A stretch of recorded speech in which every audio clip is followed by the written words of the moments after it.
harus melakukan penelitian ini secara total untuk kemudian bisa menyimpulkan, Pak, mana-mana yang memang transaksi yang normal, yang transaksi yang kira-kira dianggap quote-unquote mencurigakan, Pak.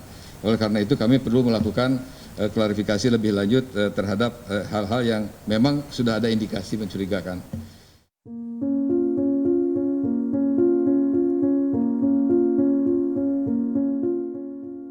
Inilah buka-bukaan Pusat Pelaporan dan Analisis Transaksi Keuangan atau PPATK atas aliran transaksi jumbo 100 triliun rupiah asuransi Jiwasraya, perusahaan asuransi plat merah yang terlilit kasus dugaan korupsi dan tak mampu membayar polis triliunan rupiah.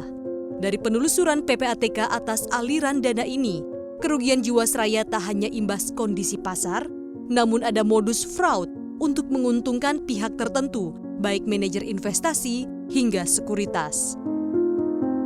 Bahwa instruksi pembelian ataupun penjualan saham terhadap manajer investasi sering dilakukan oleh pihak-pihak yang terafiliasi dengan emiten ataupun pengurus emiten serta perusahaan efek yang sudah dikendalikan oleh para arranger, bisa dikatakan di sini Pak HH, JHT dan MM.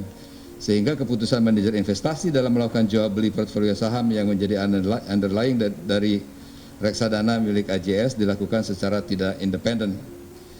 Nah, berdasarkan hal-hal tersebut, kami melakukan penelitian lebih lanjut. Kami mengindikasikan terdapat fraud dalam transaksi pengelolaan investasi PT AJB ini. Hasil akhirnya, informasi dari PPATK ini akan ditindaklanjuti oleh penegak hukum, termasuk mengejar aliran dana di luar negeri. Kemudian transaksi di luar negeri seperti judi dan lain sebagainya, Pak. Sudah kita menyurati kepada Menteri Hukum dan HAM untuk minta bantuan hukum timbal balik terkait beberapa dana atau aset yang ada di luar negeri. Sudah kita bikin surat ke Menkumham tertanggal 24 Februari 20. Saat ini Kejaksaan Agung sudah menyita aset para pihak yang diduga terlibat dengan nilai lebih dari 18 triliun rupiah. Namun nilai aset sitaan ini bisa naik atau turun karena mayoritas aset berupa saham aktif di Bursa Efek Indonesia. Di tengah kasus hukum yang bergulir, secara paralel pemerintah menjanjikan penyelesaian polis nasabah. Salah satu sumber pendanaan untuk penyelesaian polis ini lewat dana penyertaan modal negara atau PMN tahun 2021 yang telah dianggarkan 20 triliun rupiah. Dana ini akan diberikan melalui PT Bahana Pembinaan Usaha Indonesia atau BPUI.